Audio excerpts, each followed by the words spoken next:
Hello, I am back with another model review video, and this is of, I think, the very first Gemini Jets American Airlines Boeing 737-800 model, and I think one of the first Gemini Jets 737 models, or 800 models anyway.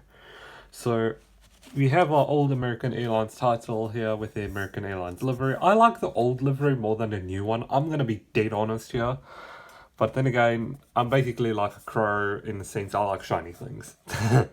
But anyway, but I also like the old American Airlines logo, like right here.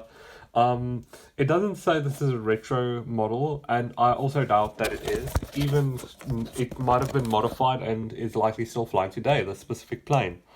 So we have the Boeing 737-823 from American Airlines. The registration is November 902 Alpha November, and I think she is still flying since 1998, which is likely possible even if she is like 20 to 20 years old, yeah? Taking a look, we also have our dimensions for the plane. This, the length, the weight, the speed, and the range, which is fairly far. It's about almost 3,000 miles, which is very far for a plane. The plane can carry 162 in mixed class, 189 high density. I still think 727 is better though. So, if we can get her to zoom in, if I can get my camera to work, yeah. There we go.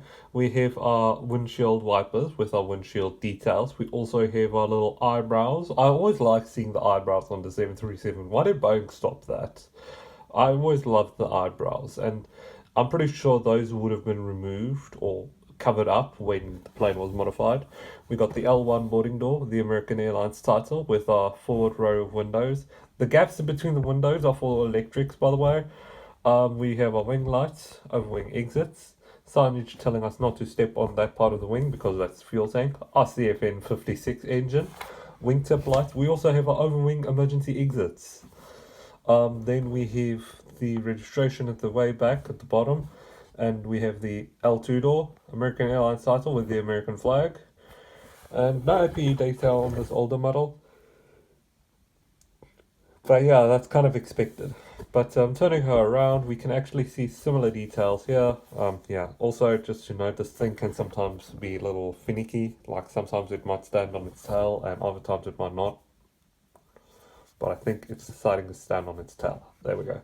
Okay, so we got the R1 boarding door with our little windshield details, American Airlines title with some sensory details, overwing emergency exits, engines, CFN56 overwing emergency trail, details on the wings, wingtip lights, rearward cargo door, R2 boarding door, American Airlines title. There's not really much detail on the underbelly of the plane. I mean, this is an older model, and even the cargo doors are a little smaller and misprinted somewhat compared to the newer models.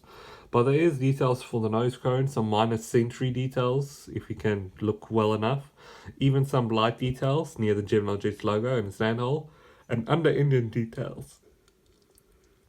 There's no registration though, so yeah, because that's how American planes be, no registration on the wings. Rearward cargo door, tail skid, but no OPU doors because all the models just are like that.